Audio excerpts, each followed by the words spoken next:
Family helps family, right? My father insisted when I discovered they'd secretly sold my car. I reported it as stolen. The next day, I packed my stuff. I'm 23. I always thought blood meant something.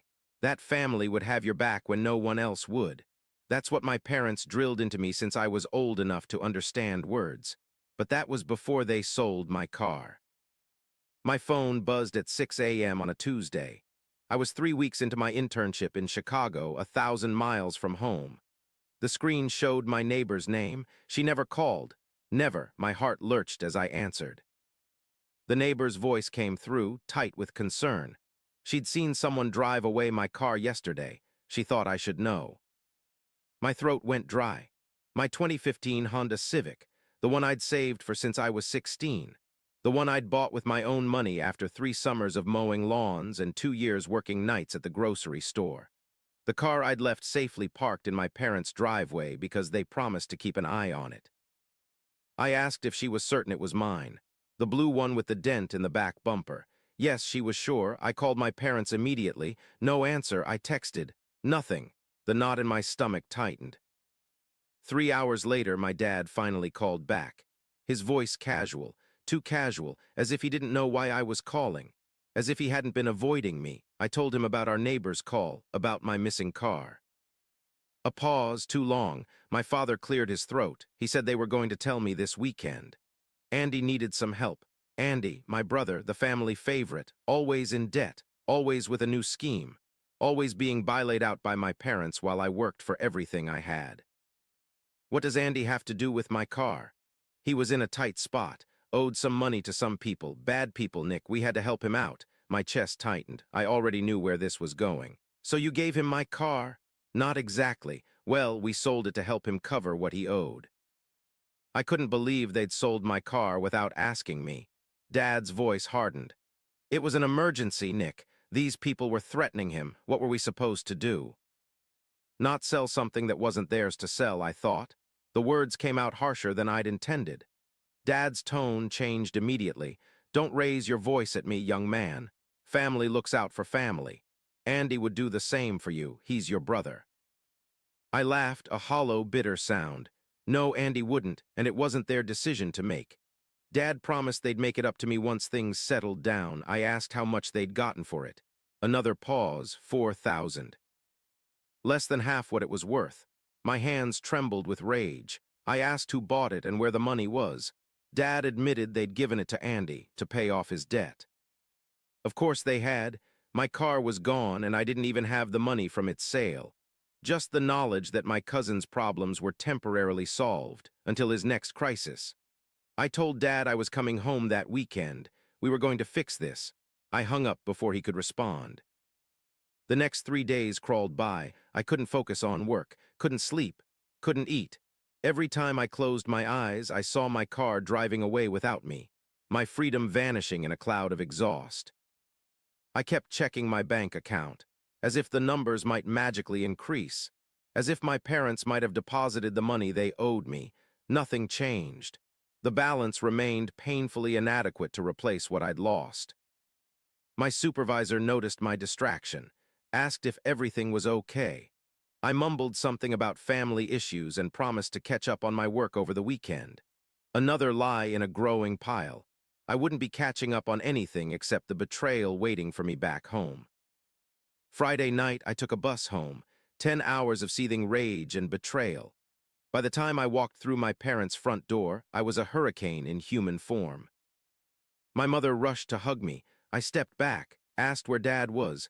Mom's face fell. She knew I was upset, she said. I replied that upset didn't begin to cover it. Dad sat at the kitchen table, coffee mug in hand.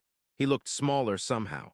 Less like the man who taught me to throw a baseball and more like someone I didn't recognize. He started to speak, but I cut him off, asked for Andy's address. Dad suggested we talk first. I repeated my demand, his address. Now, Dad sighed, wrote it on a napkin, and slid it across the table. I turned to leave. Mom called after me. Andy wasn't there. He'd left town right after everything happened. Of course he had, typical Andy, take the money and run. I asked who they'd sold my car to. They exchanged glances. A dealership in Riverdale, Boyd's Auto Sales. I knew the place, everyone did. Jimmy Boyd was notorious for shady deals and overpriced lemons. My car deserved better. Nick, wait, my mother pleaded. We were desperate. Andy was in real trouble. So am I shot back. I'm in real trouble right now. The difference is I didn't create my problem. You did. The drive to Riverdale took 40 minutes. Each mile fueled my determination. This wasn't just about a car anymore. It was about respect, about boundaries, about standing up for myself when my own family wouldn't. I spotted my car immediately. Front row, freshly washed, with a price tag of $9,500 on the windshield, more than double what my parents had sold it for. My blood boiled. The office door jingled as I walked in. Jimmy Boyd looked up from his desk, all fake smiles and slick-back hair. What can I do for you today, young man? Looking for your first car? I'm looking for my car, the blue Honda Civic out front, the one you bought from my parents without my permission. His smile faltered for just a second before returning, wider and faker than before. That vehicle was purchased legally. I have the paperwork right here. He patted a folder on his desk. My name's on the title, I said. Not my parents. That stopped him, his eyes narrowed. That's not what they told me. I bet it isn't. I pulled out my phone, showed him a photo of the title with my name clearly visible. I'd taken the picture when I first bought the car, proud of my accomplishment. Now it was evidence. Boyd's expression darkened. Look, kid, I paid cash for that car, fair and square. What happened between you and your parents isn't my problem. Actually, it is. You bought stolen property. I bought it from your parents. Without the owner's consent, that's theft by conversion. Thank God for that business law class last semester. Boyd's face darkened. He stood up, using his height to tower over me. He told me to get out of his office before he called the police. I smiled, a cold, hard smile that felt foreign on my face. I encouraged him to do just that, save me the trouble. The police would love to hear about how he was selling a car with an improper title transfer. We stared at each other, neither willing to back down. Finally, he broke. He asked what I wanted. My car back, I said. He laughed. An ugly sound. Not happening, he said. Best he could do was sell it to me. 10 grand. I pointed out he just put $9,500 on the windshield. Price went up. He smirked. I felt something shift inside me. A lifetime of being the reasonable one, the responsible one, the one who fixed things rather than broke them. It all fell away. Keep the car, I said quietly. But know this, I'm filing a police report for theft. I'm contacting the DMV about fraudulent title transfer. I'm calling the Better Business Bureau. And I'm going to stand outside your lot every weekend with a sign telling everyone how you knowingly bought a stolen car. His face paled slightly. I wouldn't, he said. Try me, I replied. I walked out, phone already in hand, dialing the local police department. 2 hours later, I stood in the police station filing a report. The officer looked skeptical at first, but the title was in my name. The evidence was clear. He promised they'd look into it. Meanwhile, I shouldn't approach Boyd again. I nodded, though I had no intention of backing down. My phone had been buzzing nonstop. My parents, calling, texting, pleading for me to come home so we could work this out as a family. I ignored them all. That night I stayed at a motel, couldn't bear the thought of sleeping under their roof, not after what they'd done. I thought about all the times I'd buylaid Andy out, the money I'd loaned him over the years, knowing I'd never see it again, the excuses I'd made for him to teachers, to coaches, to girls he'd stood up, the way I'd always been expected to look out for my older brother, even though he was supposed to be the one setting an example, the messes I'd helped clean up because that's what family did. But this was different. This wasn't me choosing to help. This was them taking from me without asking, without permission, without respect. Morning came with a call from the police officer. He informed me they'd spoken with Boyd. He'd agreed to return the vehicle to me. My heart leapt. When I asked today at noon, at the station, they'd supervised the exchange. Relief washed over me. Then suspicion. I asked if there was a catch. No catch, the officer assured me, though Boyd did say to tell me he wouldn't forget this. A threat thinly veiled, but I didn't care. I was getting my car back. At 11:30, my phone rang again, my mother. Nikki, please, your father and I are so sorry. We never meant to hurt you. But you did. We were trying to help Andy. You know how he gets when he's desperate.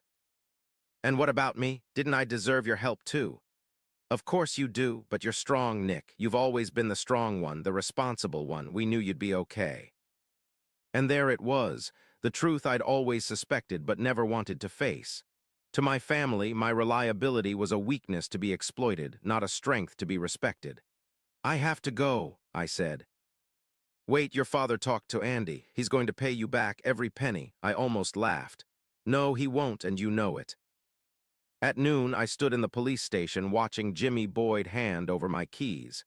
His eyes burned with hatred, but he forced a smile for the officer's benefit. He suggested there were no hard feelings, just a misunderstanding. I didn't respond, just took my keys and walked out, my car, my freedom, back where it belonged, but something still felt wrong, incomplete. I drove to my parents' house one last time. They were waiting on the porch, faces anxious and hopeful, as if this could all be smoothed over with an apology and a family dinner. You got your car back, my mother rushed down the steps. Oh, Nick, we're so glad, so glad. My father approached more cautiously, reading my expression. Son, we know we messed up, we'll make it right. I looked at them both, really looked. Saw not the parents I'd idolized growing up, but two people who'd betrayed my trust in the most fundamental way. I was moving the rest of my stuff out today, I told them quietly. I wouldn't be coming back. Their faces fell in unison. Nick, no, my mother pleaded. We're family. Family doesn't steal from each other. We were trying to protect Andy. And who was protecting me? They had no answer for that. I packed my things quickly. Clothes, books, the few mementos I still wanted. It all fit in my car. My computer was next. The expensive gaming system I'd spent months saving for. The books I'd collected since high school. The guitar I'd taught myself to play. Each item a piece of me, a testament to my hard work, my determination. I wondered if they'd have sold these two if Andy had needed more money. Probably. As I loaded the last box, my phone buzzed with a text. Andy, hey bro, heard what happened. Sorry about the car thing. I'll pay you back soon, promise. Empty words from an empty person. I blocked his number without replying. My mother stood in the doorway, crying quietly as I got into my car. My father stood behind her, one hand on her shoulder, his face a mask of regret. For a moment, I hesitated. Years of conditioning, of being the fixer, the peacemaker, almost pulled me back into their orbit. But then I remembered my car, sitting in that sleazy lot with a price tag that mocked my hard work. I remembered the casual way they dismissed my feelings, my property, my boundaries. I started the engine. Nick, please, my mother called out. Don't do this, we can work it out. I looked at them one last time. No, we can't, not anymore. I drove away, watching them shrink in my rearview mirror until they disappeared completely. The weight on my chest didn't lift immediately. There was grief mixed with the anger, loss tangled with relief. But with each mile that passed, I felt something new growing in its place, something that felt strangely like freedom. My phone kept buzzing. I pulled over and blocked their numbers too. No more guilt trips, no more manipulation, no more being the family safety net. The road ahead was uncertain. I had an internship to finish, a final year of college to complete, a life to build on my own terms. But for the first time, I would be building it for myself, not as someone's backup plan, not as the responsible one who could be counted on to sacrifice when others wouldn't, just as Nick, driving his own car, following his own path. The dashboard clock read 7:15 p.m., the exact time 3 weeks ago when my parents had sold my car out from under me. Sometimes an ending is really a beginning. Sometimes losing something shows you what you never should have tolerated in the first place. I thought about the years ahead. Graduation, a job, a place of my own, all the normal milestones of adulthood, but with one crucial difference. I would be facing them alone. No family dinners, no holiday gatherings, no safety net if I failed. The thought should have terrified me. Instead, it felt like throwing open a window in a stuffy room, like taking the first deep breath after nearly drowning. My phone buzzed one more time, a voicemail notification. I almost ignored it, but curiosity won out.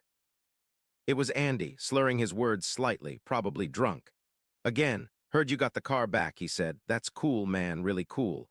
But listen, those guys I owed money to, they're still pretty pissed. I might need to borrow some cash, just for a little while. You know how it is. Family helps family, right? I deleted the message, blocked his new number too. Family helps family. That's what they'd always told me. What they'd used to justify every unreasonable demand, every one-sided sacrifice. But they'd never specified what helping looked like. Never clarified that it shouldn't leave you empty, shouldn't require you to set yourself on fire to keep others warm. The highway stretched before me, a ribbon of possibility in the gathering darkness. My headlights cut through the night, illuminating just enough road to move forward, 1 mile at a time, one decision at a time. The radio played softly in the background, some songs about breaking free, finding yourself, the kind of thing that usually made me roll my eyes. Now it felt like the soundtrack to my life. The truth about my family had definitely made me miserable, but freedom, that was starting to feel pretty good. By midnight, I'd crossed the state line. The road signs welcomed me to Illinois, to my new life. My phone had finally stopped buzzing. Either they'd given up or they'd run out of new numbers to call from. Either way, the silence was blissful. I checked into another motel just outside of Chicago. This one was slightly nicer than the last, a small celebration of my victory, of reclaiming what was mine and walking away from what wasn't serving me. The room was clean, the bed comfortable. For the first time in weeks, I slept deeply without dreams. Morning came with a sense of possibility I hadn't felt in years. I showered, dressed, and headed back to my internship apartment, back to the life I was building for myself. The city skyline appeared on the horizon, a jagged silhouette against the brightening sky. All those buildings, all those people, all those possibilities. I wondered if my parents had tried to call the company where I was interning, if they'd attempted to track me down that way. Probably. They weren't the type to let go easily, but it didn't matter. I was an adult. This was my life, my choice. My car hummed beneath me, a constant reminder of what I'd fought for, what I'd won back. I parked in the garage beneath my building and carried my belongings up to my small studio apartment. It wasn't much. A bed, a desk, a kitchenette barely big enough to turn around in. But it was mine. A space no one could invade without my permission. As I unpacked, I found a photo that had slipped between the pages of a book. Me at 16, washing my car for the first time, grinning with pride. My dad in the background, watching with what I'd always thought was approval. Now I wondered if it had been something else. Calculation, assessment of an asset that might someday be useful. I set the photo aside. Not everything needed to be figured out today. My supervisor called as I was putting away the last of my clothes, asked how the family emergency had worked out. Better than expected, I told him. I'd be back at work on Monday. The weekend stretched before me, 2 days to adjust to my new reality, to process what had happened and decide what came next. I spent Saturday exploring Chicago on foot, places I'd been meaning to visit but hadn't made time for. The Art Institute, Navy Pier, Millennium Park, tourist spots, yes, but I'd never given myself permission to be a tourist in my temporary home. Sunday, I did laundry, grocery shopped, cooked a real meal for the first time in weeks. Small, ordinary tasks that felt newly significant. This was what independence looked like, taking care of myself because I wanted to, not because someone else needed something from me. Monday morning, I drove to work. My car was no longer just transportation, but a symbol of boundaries held, of self-respect demanded, of freedom claimed. The truth was too complicated to explain. How do you tell someone that losing your family feels like finding yourself? That cutting ties can be a kind of connection to your own worth, your own values, your own strength. The weeks passed, then months. My internship ended, but they offered me a job for after graduation. I accepted. Chicago was growing on me, a city where no one knew me as anyone's son or cousin, where I could define myself on my own terms. Sometimes late at night, I'd wonder about them, if they missed me, if they regretted what they'd done, but those moments grew less frequent, less painful. And then one day, a letter arrived. No return address, but I recognized my mother's handwriting. I almost threw it away unopened. but curiosity won out again. Inside was a check for $4,000 and a note, "We were wrong, we're sorry. When you're ready, we're here." No manipulation, no guilt trip, just an acknowledgement and space. I folded the note and put it in my desk drawer, deposited the check. They owed me that much at least, but I didn't call, wasn't ready yet, might never be. And that was okay. The trust that had been broken couldn't be repaired with money or words. Only time would tell if it could be rebuilt at all. Meanwhile, I had a life to live, my life, on my terms. I turned up the radio and pressed down on the gas pedal. My car responded instantly, carrying me forward, away from what had been and toward what could be. To everyone who's ever been taken for granted by the people who should value them most, your worth isn't determined by how much you'll sacrifice for others. Sometimes the most powerful thing you can do is say no. Set boundaries. Walk away.